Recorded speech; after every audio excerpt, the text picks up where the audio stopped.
तो बुलेटिन की शुरुआत बड़ी खबर के साथ। खबर जम्मू कश्मीर से है। जम्मू कश्मीर में नौगाम श्रीनगर हाईवे, माफ कीजिएगा, नौगाम श्रीनगर बाईपास पर फायरिंग हुई है। फायरिंग में 5 सीआरपीएफ एहलकारों के जख्मी होने की खबर है। सरकारी तौर पर तस्दीक होना अभी बाकी है। तो आपको बता दें, जम्मू कश्मीर से बेहद अहम खबर आ रही है। नौगाम श्रीनगर बाईपास पर फायरिंग हुई है। फायरिंग में 5 सीआरपीएफ एहलकार जख्मी होने की खबर है, लेकिन सरकारी तौर पर इस बात की अभी तस्दीक होना बाकी है।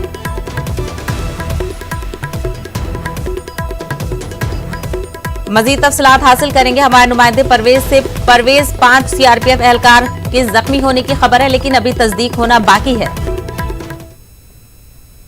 बता दूं, ये हमला जो है, जो बाईपास है यहाँ पे श्रीनगर जम्मू कौमी शहरा जो है, उसी पे एग्जैक्टली उसी पे ये हमला हुआ है। बहुत बड़ा हमला माना जा रहा है यहाँ पे, क्योंकि जो हमारी अधिकारियों से बात हुई है उनके मुताबिक जो 2 सीआरपीएफ के एहलकार हैं वो अभी तक इसमें शहीद हो गए हैं और कई सारे जो सीआरपीएफ के एहलकार हैं वो जख्मी हैं।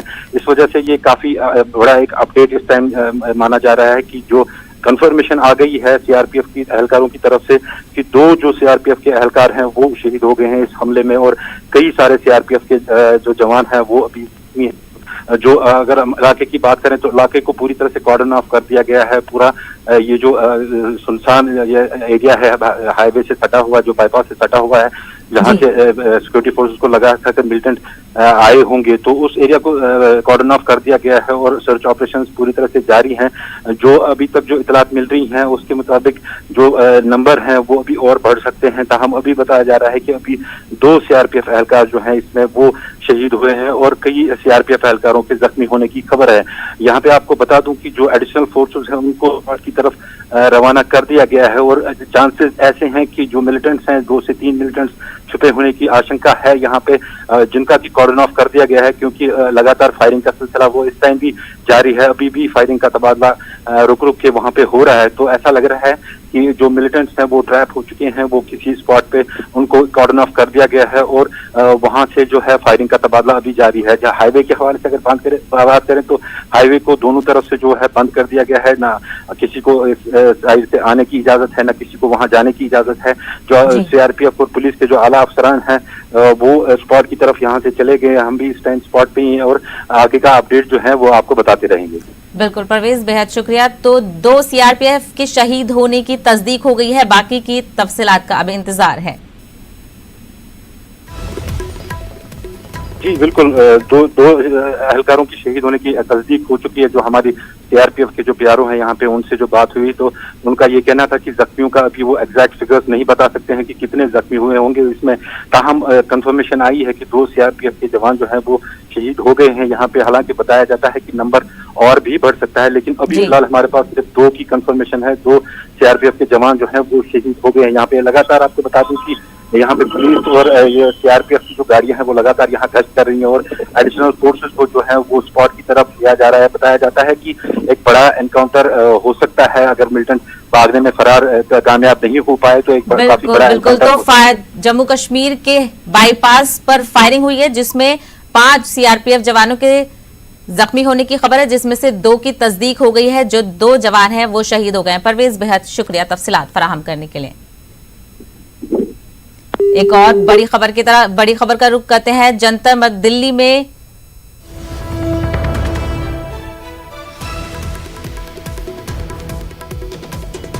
जंतर मंतर पर यूपी के असातिज़ा कर रहे हैं एहतजाज। मदरसा मॉडर्नाइजेशन असातिज़ा कमेटी के जरिए कर रहे हैं मुजाहरा। असातिज़ा कर रहे हैं 50 माह की बकाया तनख्वाह का मुतालबा।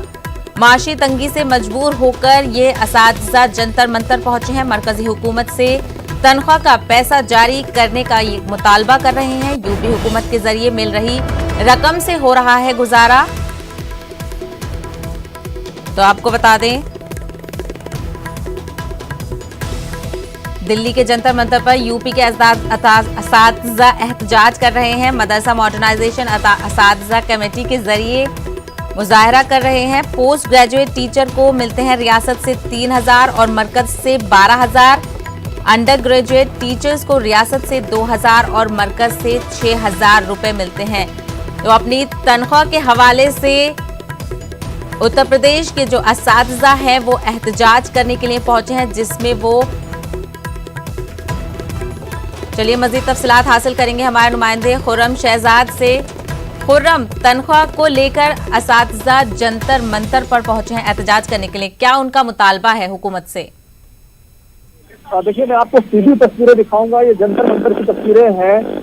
हालांकि आप जानते हैं कि मुल्क में लॉकडाउन और कोरोना वायरस और जिस तरह की दिक्कतें हैं, पाबंदियां आयद हैं, ट्रेनें नहीं चल रही हैं, लेकिन उस सब के बावजूद उत्तर प्रदेश के अलग अलग अजला के, चाहे वो बदायूं हो, चाहे वो संतकबीर नगर हो, चाहे वो बहराइच हो, चाहे वो सीतापुर हो, या मशरक़ी उत्तर प्रदेश के अजला हो और मगरबी उत्तर प्रदेश के अजला में अमरोहा हो, इस तरह की ये तमाम अजला है, वहाँ से ये तमाम असातिज़ा यहाँ पर पहुंचे हैं और ऐसे मुतालबा है कि इनका कि 50 माह से इनकी तनख्वाह नहीं मिली है। हालांकि मेरी बातचीत थी तो पता चला कि अलग अलग लॉ के अलग अलग असातिज़ा हैं जिनको अलग अलग महीनों की तनख्वाह नहीं मिली है। एक असातिज़ा ऐसे भी मिले जिनको 84 महीने से तनख्वाह नहीं मिली है, किसी को 60 महीने से तनख्वाह नहीं मिली है, लेकिन आमतौर से ज्यादातर जो असातिज़ा है उनको 50 महीने से सैलरी नहीं मिली है। पिछले साल 2015-16 की कुछ सैलरी 3 महीने के करीब की सैलरी मिली थी, लेकिन हालात अब ये है कि उनको जो सैलरी मिली थी वो भी बकाया थी, 3 महीने की मिली थी। हमारे साथ यहाँ पर मौजूद है सिकंदर अली साहब मौजूद हैं, जो इस पूरे प्रोग्राम के और जो मदरसा अदरवा शिक्षा एकता समिति है उसके सदर हैं, उसके अध्यक्ष हैं, हमारे साथ मौजूद है। सिकंदर साहब, क्या मजबूरी लेकर आई है यहाँ पर? मजबूरी हमारी इसलिए लेके आई है, मैं मदरसा मजबूरी हमारी है कि 50 महीनों से अधिक हमको केंद्रांश नहीं मिल रहे हैं और 50 से अधिक हमारे शिक्षक जो अब तक दुनिया से जा चुके हैं और भी मर रहे हैं, डेली रोज बीमार हैं। और हम लोग क्या करें? अगली बार भी आए थे यहाँ पर मांग करके चले गए थे और अभी भी आए मांग करके चले गए हैं और मांगते ही रहते हैं। हमें तो लग रहा है कि या तो मदरसों से सरकार जो भेदभाव कर रही है कि मुसलमानों से कर रही है, अगर मुसलमानों से कर रही है तो हमारे साथ 40% हिंदू भाई बहने पढ़ा रही है। आखिर किस चीज का हमारे साथ में भेदभाव किया जा रहा है? सैलरी नहीं मिली, काफी कितने महीने की सैलरी बकाया है और घर कैसे चल रहा है? ज्यादा हो रहा है और घर की कंडीशन ये है, क्या बताएं हम लोग अपना दर्द आप लोगों को, समझ सकते हो अपना दर्द आप लोगों को कि समझ सकते हो। जिसका 50 महीने से ज़्यादा का मानदेय ना मिला हो उसके घर के हालात कैसे होंगे, बस ये समझ लीजिए कि किसी टाइम है और किसी टाइम नहीं है वाला हाल है। कैसे कौन हेल्प कर रहा है, बहुत ज़्यादा तकलीफ में घर में। क्या नाम है आपका और कैसे? 50 महीने बहुत ज्यादा होते हैं। ट्यूशन पढ़ा के सर चलता है, लेकिन सर लॉकडाउन की वजह से सर ट्यूशन में नहीं पढ़ा पा रहे हैं और सर 4-5 महीनों से सबसे लॉकडाउन। 50 महीने इतने ज्यादा होते हैं, आप लोग काम क्यों कर रहे हैं? अगर कोई सरकार आपको सैलरी ही नहीं दे रही है तो कैसे क्यों काम कर रहे हैं आप? सर काम आश्वासन पे कर रहे हैं, आश्वासन दे रही है सरकार, पैसा नहीं दे रही है, आश्वासन पे आश्वासन दे रही है। खाली कह रही है कि हम आपको पैसा देंगे, आपका एक कागज बाकी है, आपका वो कागज बाकी है, हमको फंसाया जा रहा है खाली। सर एकदम भेदभावपूर्ण कर रहे हैं मदरसों के साथ। मदरसों के साथ भेदभाव, लेकिन कहा जाता है सरकार की तरफ यूटिलाइजेशन सर्टिफिकेट नहीं मिलता, उसकी वजह से दिक्कत होती है। सर अभी सरकार ने जितने भी मदरसे के शिक्षक हैं सबकी सर्टिफिकेट की जांच कराई है। उनका कहना है कि बहुत से शिक्षक जो हैं फ्रॉड है या फर्जी है। हम लोगों को कोई इतराज नहीं हुआ, हम लोगों ने सरकार की इस बात को माना और हम लोगों ने बहुत अच्छे तरीके से सारे शिक्षकों ने अपनी जांच डीएमओ के वहाँ कराई, अपनी सर्टिफिकेट ओरिजिनल दिखला के और फोटोकॉपी हम लोगों ने वहाँ जमा भी करा दी। और यूटिलाइजेशन का जहाँ तक सवाल है सर, वो सरकार के पास पहुँच चुकी है, मगर सरकार जानबूझकर केंद्र और राज्य के मामले में हम लोगों को क्या फुटबॉल ये आपने लिखा है सेवा नियमावली बनाकर स्थायी करो, इसका क्या मतलब है? सर मैं अनंत प्रताप सिंह महाराजगंज जिला उत्तर प्रदेश से बिलोंग करता हूं। 50 महीने से हम लोगों का जो केंद्र सरकार से मानदेय मिलता है वह रोका गया। आज रोका गया, ये अस्थायी करने का क्या मामला है? आज तक हम लोगों के योजना में सेवा नियमावली नहीं बनी है, अस्थायीकरण नहीं हुआ। जब सेवा नियमावली बन के अस्थायीकरण हो जाएगा तो जो एक सरकारी टीचर का जितना वेतन मिलता है उसके सापेक्ष हमको भी वेतन मिलना शुरू हो जाएगा। लेकिन दुर्भाग्य है कि भारत जो सोने की चिड़िया का देश कहा जाता था, यशस्वी प्रधानमंत्री आज उत्तर प्रदेश के मदरसा आधुनिकीकरण शिक्षकों के साथ भेदभाव करके 50 महीने से भूखों मरने पे मजबूर कर दिए हैं। बिल्कुल, देखिए मैं बताना चाहूँगा ये जो योजना है, ये जो स्कीम है, इसके तहत तकरीबन 50,000 जो मदरसे के टीचर हैं वो काम करते हैं। मदरसों में जाकर के साइंस, रियाजी, मैथ से सोशल साइंस, ये तमाम चीज़ें पढ़ाते हैं, लेकिन इनका दर्द ये है और ये दर्द इनको कैसे दिल्ली लेकर आया है आप अंदाज़ा लगा सकते हैं, क्योंकि हालात जो हैं वो बहुत मजबूर करने वाले हैं। यही वजह है ये सारे लोग यहाँ पर पहुँचे हैं। कई तरह की तब्दीलियाँ हुई हैं, 27 साल पुरानी स्कीम है, लेकिन इस सब के बावजूद हालात जो हैं वो इनको जंतर मंतर लेकर आए हैं और एक ही मुतालबा है कि हमारी बकाया सैलरी दे दीजिए, आगे स्कीम चलाना हो चलाइए, नहीं चलाना हो मत चलाइए, लेकिन जो बकाया है वो मिलना चाहिए। बिल्कुल, तो 50 महीने बहुत लंबा अरसा है। तो खुर्रम, ऐसे में क्या कोई हुकूमत की तरफ से कोई नुमाइंदा, किसी नुमाइंदे ने इनकी तरफ रुख किया हो, इनके मुतालबात को सुना हो? बिल्कुल, मुझे ये बताइए क्या सरकार से कोई बातचीत हुई, कभी बातचीत हुई, कुछ कहा, किसी से मिले आप लोग और उधर से क्या कहा गया? संबंधित अधिकारी, संबंधित मंत्री, सब लोगों से मिला गया है। सब लोग केवल आश्वासन देते हैं, आश्वासन के आगे कोई काम नहीं है। सारा कागज यूपी से चला जाता है भारत सरकार को, फिर वहाँ जब जिसे बताते हैं सारा काम पूरा हो गया, फिर उसके बाद में वापस कर देते हैं। केवल आश्वासन, कुछ नहीं। यहाँ पे मंत्री नरेश पोखरियाल हैं, वहाँ पर भी माइनॉरिटी मिनिस्टर हैं, क्या उनसे बातचीत हुई आपकी? बराबर बातचीत हो रही है। हमारे लोग और भी हमारे मदरसा शिक्षक जाते हैं। मुख्तार अब्बास नकवी जी से मिला गया है, निशंक पोखरियाल जी से मिला गया, प्रधानमंत्री जी के पास तमाम लेटर दिए गए हैं। हम लोग कम से कम 6 महीनों से 9 महीने से प्रधानमंत्री पोर्टल पे कैंपेनिंग चलाया, मुख्यमंत्री पे हमने पोर्टल पे शिकायत किया, हम लोगों ने कागज किया, 61 दिन लखनऊ में धरना किया, फिर उसके बाद में दिल्ली में धरना किया, फिर उसके बाद में फिर यहाँ पे धरना कर रहे हैं। या तो फिर स्कीम को बंद कर दें का है या फिर ये इस मुद्दत को बढ़ाएंगे? क्या ये लगातार कुछ दिनों तक एहतजाज करेंगे या फिर क्या इनकी स्ट्रैटेजी है? कैसे छोड़ सकते हैं? अब आगे सुनील सिंह जी ये बताइए, अब आगे क्या? क्योंकि सरकार नहीं सुन रही है, कि आप लोग यहाँ पर धरना जारी रखेंगे या एक दिन का है, क्या आगे क्या? जैसे हम जारी रखेंगे धरना, इसके पहले सर आज के 16 तारीख को हम यहाँ पे आए थे, तो हम मुलाकात करने के प्रयास किए मंत्री जी से, तो उनसे मुलाकात नहीं हो पाया। तो पता चला उनके जो सचिव हैं अनिल गरोला जी, उनसे हम सोचे बात कर लें। उनके पास गए तो हुआ कि वो भी नहीं है। रवि कात्या जी से मुलाकात करने वो भी नहीं है। तो उनके जो प्रतिनिधि हैं, उनका नाम था अशोक गुप्ता करके कुछ नाम था उनका, उनसे हमारी बात हुई फ़ोन पे। तो उन्होंने कहा कि सर आपका जो सिस्टम है वो उत्तर प्रदेश से हमारा एक यूसी हम भेजे हैं, रिपोर्ट मांगे हैं, वो नहीं दिया उन्होंने। लेकिन सर ये सब बातें कहने के लिए हैं, मेन मैटर सर हम लोग को फंसाया जा रहा है।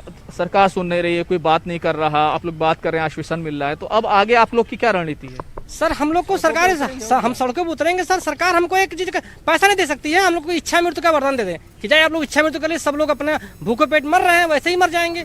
हमारे 50 से अधिक साथी सर मर चुके हैं, जिसमें से चार साथी सर इसी लॉकडाउन के अंदर, इसी महीने के सितंबर, अक्टूबर आज 6 तारीख है, 5 तारीख है, सितंबर में 4 साथी हमारे मरे हैं, केवल बीमारी के अभाव में, दवा न करवाने के अभाव में।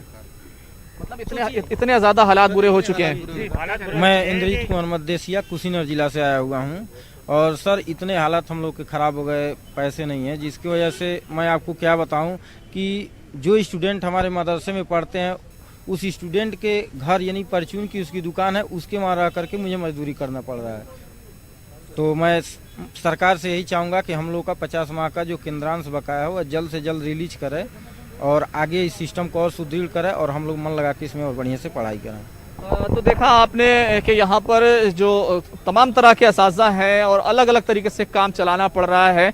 सिर्फ शायद थोड़ी सी राहत यह है कि आप लोगों को रियासत से, उत्तर प्रदेश सरकार से कुछ पैसा मिल रहा है। सर कोई रियायत नहीं है, सरकार का अपना पेट भर रहा है ना। सांसद विधायक जो उनके मंत्री हैं ना, उनका पेट भर रहा है, उनके बच्चे खा जी रहे हैं, उनके बच्चे एसी में घूम रहे हैं, और लोग जो चाहे जैसे जाए भाड़ में जाए, उनसे मतलब नहीं है। उन लोगों का अपने तो पेट से मतलब, 50 माह की रुकी हुई तनख्वाह को लेकर यूपी के असातिज़ा ने दिल्ली का रुख किया है। उनका मरकजी हुकूमत से मुतालबा है कि 50 माह की उनकी जो तनख्वाह रुकी है उसको बहाल किया जाए। फिलहाल रुकेंगे एक ब्रेक के लिए। खुर्रम, बेहद शुक्रिया हमसे बात करने के लिए। ब्रेक के बाद आपका खैर मकदम है। कोलकाता के बैरकपुर में बीजेपी लीडर मनीष शुक्ला की मौत के बाद हालात कशीदा हो गए हैं। हालात पर नजर रखने के लिए इलाके में आरएएफ भी तैनात किया गया है। वहीं बीजेपी लीडरान आज कोलकाता में आंजहानी लीडर के घर वालों से मुलाकात करेंगे। बंगाल पुलिस ने कहा है कि कसूरवारों को सख्त सजा दी जाएगी। फिलहाल इस मामले में अब तक कोई गिरफ्तारी नहीं हुई है। मजीद तफसीलात हासिल करेंगे हमारे नुमाइंदा शबाना से, जो कोलकाता से हमारे साथ जुड़ी हुई हैं। शबाना, पुलिस का कहना है कि कसूरवारों को सख्त सजा दी जाएगी, लेकिन अभी तक इस मामले में कोई गिरफ्तारी नहीं हुई है। बिल्कुल देखें कि आज जिस तरह से कल रात से ही बंगाल के बैरकपुर में ये मामला जो है वो काफी सियासी तौर पर जो है वो काफी अहम हो गया था, क्योंकि बीजेपी का ये काफी अहम लीडर है जो बैरकपुर में, और जिन्हें कल नामालूम अपराध में जो है वो 2 बाइक पर सवार लोगों ने गोली चलाई और उसके बाद ही उनकी मौत हो गई है। तो इसके बाद से ही बंगाल में आप देखें कि बैरकपुर में आज 12 घंटे का बंद भी मनाया जा रहा है बीजेपी की तरफ से, जबकि बंगाल पुलिस का जो बयान अभी सामने आया है उसके मुताबिक के मनीष शुक्ला कई ऐसे मामलों में वो मुलविस था, उसमें कत्ल के मामले भी हैं जो उस पर मनीष शुक्ला उन मामलात में जो है वो मुलविस थे। तो ऐसे में पुलिस ने अंदेशा जाहिर किया है कि ये जवाबी कार्रवाई, एहतकामी कार्रवाई जो है वो मारी गई है। इस तरह का जो है वो हादसा पेश आया है। बहरहाल 5 लोगों को अब तक जो है वो गिरफ्तार, अब हम कह सकते हैं कि पूछताछ के लिए बुलाया गया है, लेकिन अब तक किसी की भी गिरफ्तारी अमल में नहीं आई है। अब बीजेपी के जो तमाम बड़े लीडरान हैं, खासकर कैलाश विजयवर्गीय, वो आज मनीष शुक्ला के घर जाएंगे, उनके घर वालों से मुलाकात करेंगे, जबकि बीजेपी के एमपी हैं बैरकपुर से अर्जुन सिंह, उन्होंने सीबीआई का मुतालबा किया है और पुलिस पर कहीं ना कहीं जो है वो उंगली उठाई है, इल्जाम लगाया है कि जो कत्ल हुआ, जो गोली चलाई गई, उसमें कहीं ना कहीं पुलिस की जो है वो जिस तरह से अर्जुन सिंह ने कहा है कि पुलिस इस मामले में जो है वो मुलविस है और उन्हें पुलिस की कार्रवाई पर ये जो पूरा वाकया पेश आया है वो कहीं ना कहीं पुलिस स्टेशन के पास ही पेश आया, फिर भी अभी तक इस मामले में कोई गिरफ्तारी नहीं हुई है। 12 घंटे से ज्यादा का वक्त हो चुका है लेकिन अभी तक कोई गिरफ्तारी नहीं हुई है, पुलिस तफ्तीश कर रही है। शबाना, बेहद शुक्रिया तफसीलात के लिए। हुजूमी तशद्दुद के शिकार तबरेज अंसारी की बेवा शाइस्ता परवीन इंसाफ और सरकारी मुलाजमत के लिए वज़ीर आला हेमंत सोरेन से मुलाकात की है। शाइस्ता ने गुज़िश्ता 9 माह में तीसरी बार वज़ीर आला से मुलाकात कर अपने मुतालबात पेश किए हैं। हेमंत सोरेन ने इस ताल्लुक से मुनासिब कदम उठाने का यकीन दिलाया है। वाज़ेह रहे कि 17 जून 2019 को चोरी के इल्जाम में तबरेज अंसारी की शदीद तौर पर पिटाई की गई थी। इसी दौरान उसके जय श्री राम के नारे भी लगवाए गए थे। तबरेज के इलाज में सरकारी अस्पताल के डॉक्टरों की लापरवाही भी सामने आई थी। 2 डॉक्टरों पर कार्रवाई का हुक्म भी दिया गया है। इस मामले में 8 नामजद मुलजमीन जमानत पर रिहा हैं। शाइस्ता का मुतालबा है कि इस मामले की सीबीआई जांच कर तमाम मुलजमीन को फांसी दी जाए। समाजी कारकुन इरफान खान की मदद से शाइस्ता परवीन सीएम से मिलने में कामयाब हो पाई हैं। 1 रुपया नहीं मिला शाइस्ता को, वो मुआवजा की मांग करी गई है। इसका कोई नहीं है, जैसा कि आप लोग जानते हैं कि इसका ना भाई है ना बहन है, तो नहीं इसके फादर इन लॉ हैं, तो इनको नौकरी के लिए भी हम लोगों ने डिमांड किया है। तो मुख्यमंत्री ने सारे मामले को देख के बोला कि बहन तुम्हारी जो भी मांगे हैं सारी जायज़ है, ये मामला मेरे संज्ञान में है। जब हम सरकार में नहीं थे तब भी हमने वादा किया है, अभी सरकार में हम तुम्हारी सारी मांगे पूरा करेंगे। जी 3 बार हम सीएम से मुलाकात कर चुके हैं। सीएम ने बहुत उम्मीद के साथ बोले कि वो जल्द से जल्द करेंगे, लेकिन अब तक नहीं हो पाया है। काफ़ी दिन से हम बार सीएम से मुलाकात कर रहे हैं। क्या डिमांड यही है कि जो केस है उसको सीबीआई के हवाले की जाए और जो मुजरिम है उसको सज़ा दिया जाए और जो डॉक्टर, पुलिस प्रशासन जो भी थे उस पर कार्रवाई किया जाए। मुल्क में पहली मर्तबा वक्फ तरबियती इदारा वजूद में आया है। जी हां, कर्नाटक हुकूमत के तहत बंगलुरु में वक्फ ट्रेनिंग इंस्टीट्यूट कायम की गई है। इस इंस्टीट्यूट के जरिए वक्फ बोर्ड के मुलाजमीन, वक्फ कमेटियों के अरकान, मसाजिद, दरगाह और कब्रिस्तान और ईदगाह कमेटियों के ओहदेदार भी, यहाँ तक के आम लोग भी वक्फ उमूर के सिलसिले में तरबियत फराहम की जाएगी। हुकूमत ने बाकायदा हुक्मनामा जारी करते हुए सीनियर अफसर अशरफुल हसन को वक्फ ट्रेनिंग इंस्टीट्यूट का डायरेक्टर मुकर्रर किया है। बंगलुरु के निजी होटल में इस इंस्टीट्यूट का पहला 2 रोजा वर्कशॉप मुनक्किद हुआ।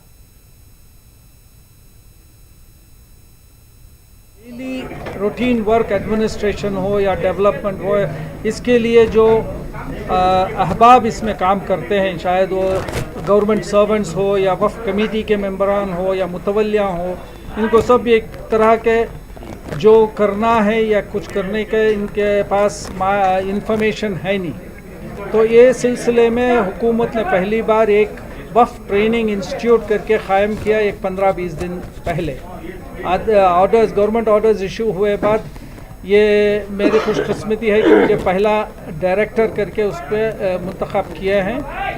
आगे कैसा बढ़ाना, आगे कैसा लेकर जाना और उनकी जिम्मेदारियां कैसा निभाना, ये कौम में, मुसलमानों में कौम की जिम्मेदारी क्या है, इसके बारे में कौम की इसके इंफॉर्मेशन इम्बाइब करना, इंफॉर्मेशन फैलाना, ये जिम्मेदारी हमारे वक्फ वॉरियर्स की होती है। उसके वास्ते ये आइडेंटिफाई करके ये वक्फ वॉरियर्स को भी प्रिपेयर करना ये इंस्टीट्यूशन की जिम्मेदारी है।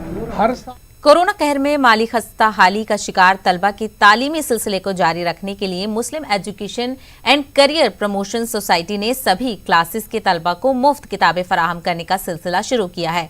कोरोना से पहले भी सोसाइटी के जरिए तलबा को किताबें फराहम की जाती थी। सोसाइटी के जरिए तलबा को स्कॉलरशिप देने के साथ उनके करियर को लेकर गाइडेंस कैंप का भी इनेकाद किया जाता है। इस सिलसिले में हमारे नुमाइंदे मेहताब आलम ने सोसाइटी के सेक्रेटरी डॉक्टर जफर हसन और तलबा से खास बातचीत की।